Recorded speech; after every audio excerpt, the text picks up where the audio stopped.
अस्सलाम वालेकुम। आज की इस वीडियो में आपसे शेयर करने लगी हूँ अचार गोश्त की रेसिपी। तो सबसे पहले मैंने एक बर्तन ले लिया, उसमें प्याज डाल दिए। प्याज़ों को अच्छी तरह से हमने ब्राउन करना है।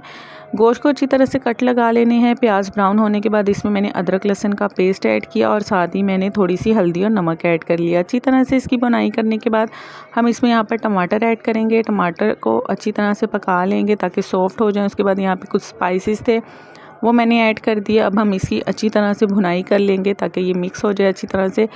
तो नेक्स्ट यहाँ पर मैंने दूसरे साइड पर मिर्चों में कट लगाकर इसमें मैंने अचार गोश्त का मसाला भर दिया और ये बहुत ही टेस्टी लगती हैं। इस तरह से आप ज़रूर इसको ट्राई करिएगा।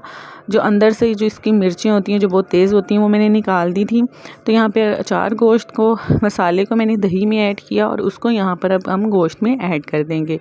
जब इसको यहाँ पर गोश्त में ऐड किया अच्छी तरह से आपने इसको 10 से 15 मिनट के लिए छोड़ देना है और अच्छी तरह से ये बहुत अच्छी तरह से भुन जाएगा।